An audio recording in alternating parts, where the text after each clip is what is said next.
ever wondered why entire cities vanished before anyone could raise the alarm? Beneath the thunder of hooves and the storm of arrows, there moved a different kind of terror. Unseen, unheard, but always one step ahead of death itself. They did not ride in great numbers. They bore no banners. And when they came, they left behind no survivors, only silence. These were the Shik, the elite Mongol scouts, handpicked not for strength, but for the uncanny ability to disappear into wind and shadow. They were ghosts of the steppe, and for the enemies of Genghis Khan, their arrival meant only one thing: the end had already begun. It starts in the frostbitten hills of northern China, winter of 1211. The Jin dynasty, bloated and proud, had fortified its mountain passes with stone and steel. Watchtowers were lit, gates were sealed. They had heard whispers of the Mongol menace and laughed. They are barbarians, the nobles scoffed. Let them freeze. But by the time the snows thawed, 10 outposts were dead. Not destroyed, dead. Not a fire had been set, not a gate had been broken. The guards were found lying on the ground, throats slit clean, with no sign of struggle. Horses remained tethered, weapons still sheathed. Even the oil lamps burned softly beside the corpses. No one had heard a sound. Witnesses, those few who lived long enough to speak, described vague figures in the night. Shapes that crawled down cliffs like spiders, slipping past patrols as if they were air itself. They walked without footprints, one trembling soldier claimed before disappearing days later. Their blades were cold as the moon and just as quiet. What made these assassins so terrifying wasn't just their silence. It was the message they carried. You are not safe. Not in walls. Not behind armies. Not even in your sleep. Genghis Khan didn't just conquer with armies. He conquered with fear, and fear travels fastest in silence. By spring, rumors spread faster than the plague. Commanders of distant garrisons awoke drenched in sweat, certain they'd heard something. A whisper, a shift in the wind, a breath that didn't belong. But when they looked, nothing. The guards reported no intrusions, the gates remained shut, the torches burned undisturbed. Still, men began sleeping in armor, swords clenched in trembling fists. Some went mad. Others simply vanished, leaving behind a neatly folded cloak and the eerie stillness that followed wherever the silent assassins walked. The secret to their terror lay not just in their skill, but in their training. Taken as boys from the outer reaches of Mongolia, forests, deserts, the Altai Mountains, these recruits were chosen for a single quality: absolute stillness. They were taught not just to kill, but to become invisible. How to still their own heartbeat. How to mimic the sounds of birds to pass warnings. How to crouch beneath snow for hours, motionless, breathing through reed straws. They learned to watch, truly watch, the way men walk when they lie, the flicker in the torchlight that reveals an opening, the exact second between a breath and a blink. Each was given a blade so thin it could slice through silk without disturbing the fabric. Their boots were wrapped in leather and wolf fur, muffling their steps. Some filed down their fingernails to never reflect moonlight. They bathed in cold water until their scent was gone. And when the time came for their first kill, it wasn't on the battlefield. It was in the silence of a sleeping camp, deep behind enemy lines. A young scout named Korin was just 13 when he made his first kill. He crawled under the skin walls of a Tangut tent, knelt beside a sleeping general, and waited. Not for the right moment, but for the wrong one, when a gust of wind would rattle the fabric just enough to cover the sound of a throat being opened. Korin never spoke of it. He never had to. The look in his eyes when he returned was enough. He had crossed a threshold that could not be uncrossed, into the world of the unseen, where shadows bleed and ghosts carry steel. Over time, the names of these scouts disappeared from records, deliberately erased by the Mongol scribes. They were not meant to be remembered. They were meant to be feared. Even among their own people, they were treated with a cautious respect, like lightning caught in human form. They rarely spoke, even in camp. They didn't eat with others.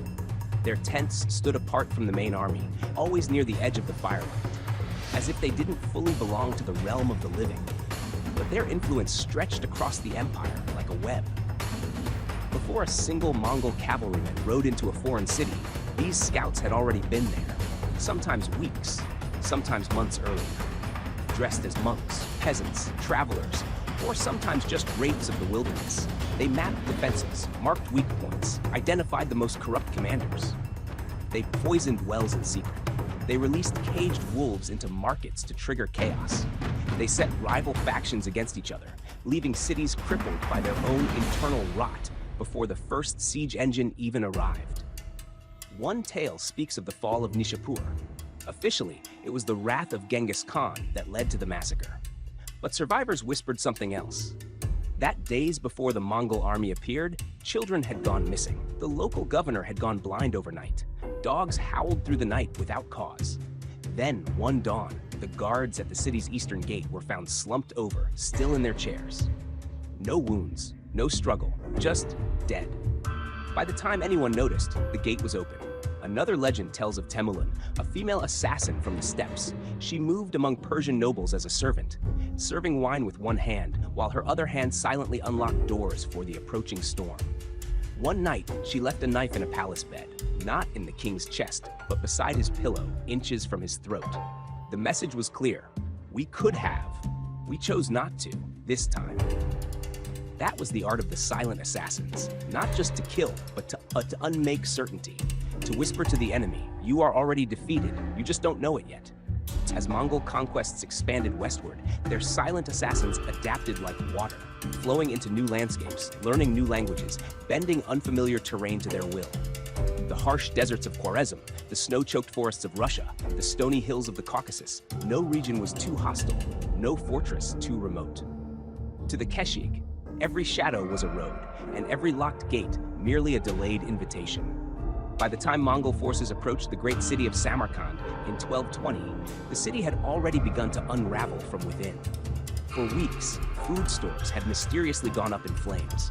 Trusted commanders whispered in corners, their loyalties suddenly brittle.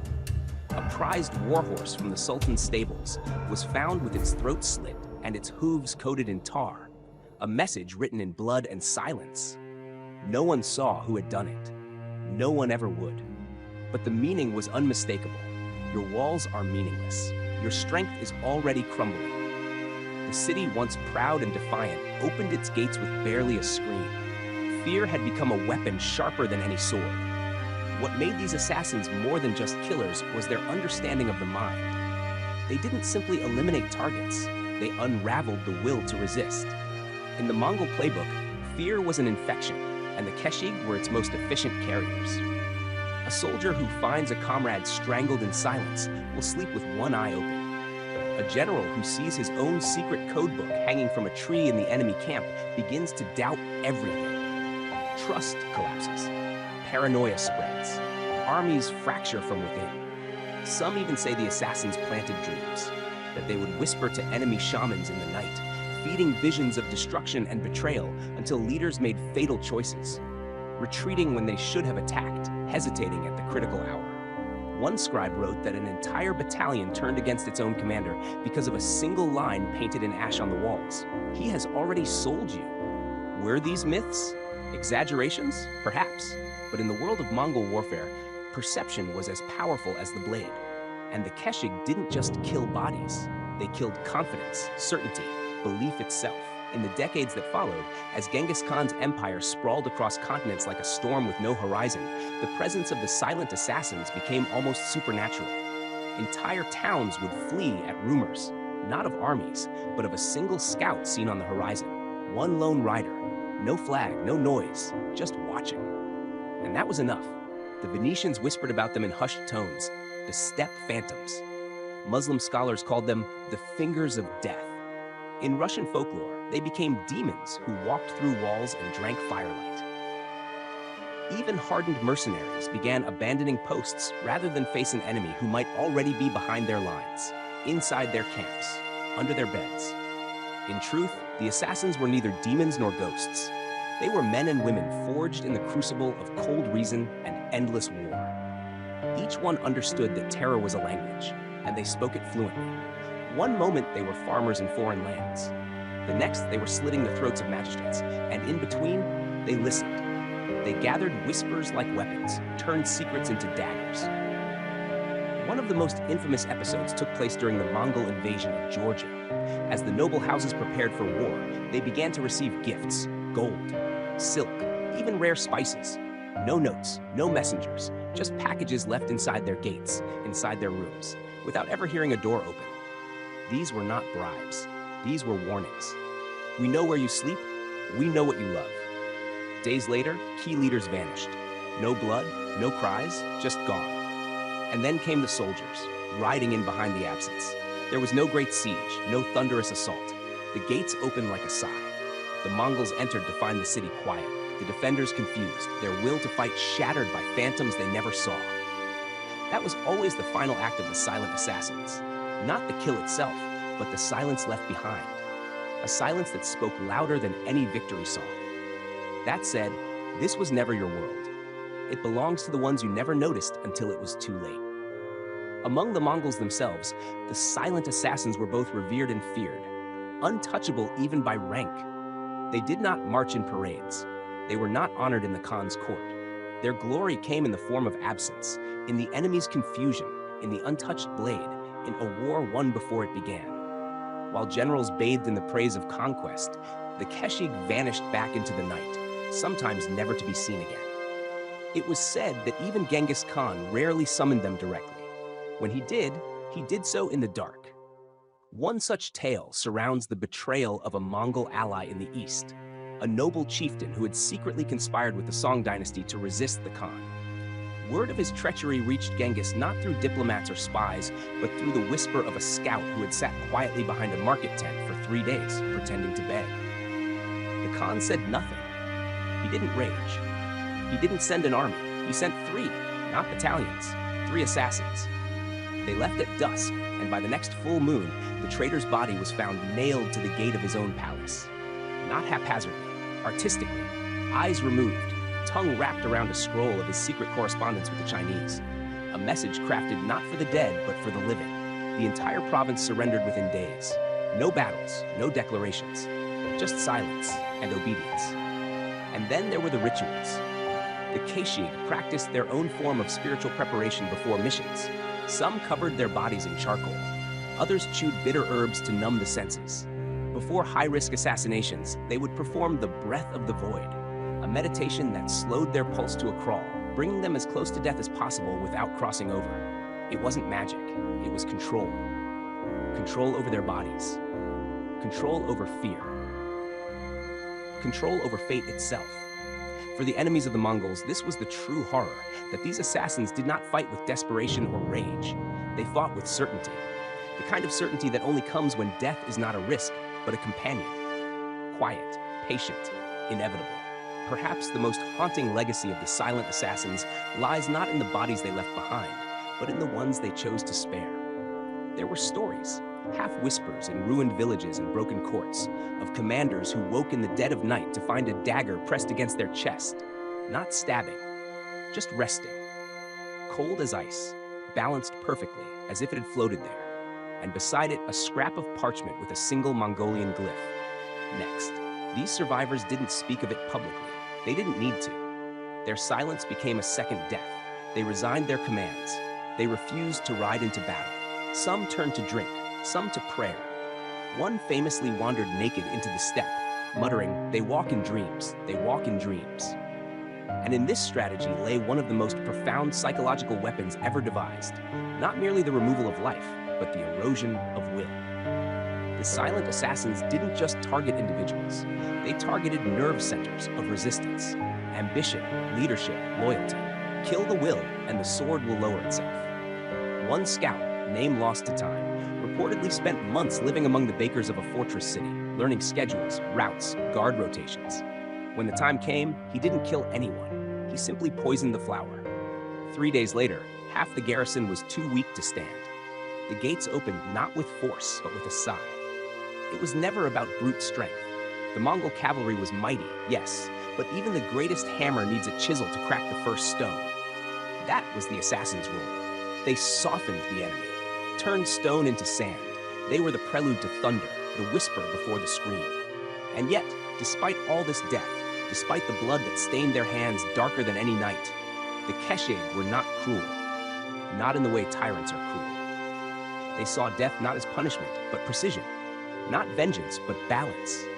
a necessary toll paid for disobedience to the empire. To them, silence was not emptiness, it was justice. As the Mongol Empire reached its zenith, stretching from the Sea of Japan to the gates of Vienna, the presence of the silent assassins became more than just a strategic tool. It became myth. Kings blamed them for their failures. Priests prayed against them. Cities fortified walls not against armies, but against shadows. And yet, the assassins themselves remained absent from history books. There were no chronicles bearing their names, no monuments, no songs. Their power came from being unspoken, like a curse you feared to name. And yet, sometimes, history whispers. During the failed Mongol invasion of Hungary in 1241, a curious thing occurred. As the great armies prepared to cross the Danube, the Hungarian nobles found that their scouts had gone missing. Not slain, just vanished. Campfires burned with untouched meals. Horses remained saddled. Maps left behind showed Mongol positions that hadn't even been spotted yet. Panic swept through the Hungarian lines, not because of the enemy they could see, but the one they could not. Then came the most chilling moment. A nobleman found a small leather pouch placed on his saddle. Inside, a single human tooth wrapped in silk. It was his brother's, a general who had departed days earlier to secure the northern flank. No one ever found his body, or his men. Just that single, silent warning. The Mongols would later retreat, not from defeat, but from overextension and the death of Ogedei Khan. But the damage had already been done. The fear planted by invisible blades remained rooted in the psyche of Europe for generations. Even after the fall of the Mongol Empire, echoes of the assassins endured. Some say the Russian Okhrana adopted their methods. Others claim that Japanese shinobi techniques were inspired by captured tales of the Keshig. And in certain remote corners of Mongolia, old men still tell stories of scouts who never aged, who moved without wind, who could split a man's soul from his shadow. But perhaps the most enduring lesson is not in their killings, but in their restraint. The power of fear lies not in how loud you strike, but in how quiet you approach. In the wound that appears before the blade is seen. In the silence that comes before the scream. When the empire finally fractured, the silent assassins slipped away as easily as they had moved through enemy walls. Some returned to the steppe, exchanging steel for the quiet work of herding and tending fires beneath an endless sky. Others vanished into the currents of trade routes, becoming legends told in caravanseries and smoky taverns, names replaced by murmured titles like Windwalker or Keeper of Night. Their work was done, yet their example remained etched into the marrow of history. The art of stillness, the discipline of patience, the fierce humility of striking only when purpose demanded. Think of what their story offers those of us whose days now stretch longer behind than ahead. We live in an age of relentless noise, clattering screens, urgent headlines, voices talking over one another. The Keshig teach that there is power in deliberate silence, that listening can unravel obstacles faster than shouting ever will. They remind us that true strength is not always the thundering charge, but the measured step that arrives precisely where it means to be. Even the steadiest walls, be they stone fortresses or stubborn opinions, can open with a quietly placed word. They also whisper a lesson about fear. Confront it early, shape it, and it becomes an ally. Ignore it, and it rules you. The scouts turned terror into a tool because they first mastered it within themselves. For us, the challenge is gentler, yet just as vital. Facing the small dreads of aging, of change, of the unknown future, and transforming them into calm resolve. A steady hand, a patient breath, a heart that listens before it speaks. These are weapons no time can blunt. And finally, the assassins gift us an enduring truth, that a life's worth is measured less by how loudly it announces itself than by the quiet precision with which it shapes the world around it. In the hush between heartbeats, choices are made that redirect destinies. Choose purpose over clamor, intention over impulse. In that silence, we carve the legacy we leave behind.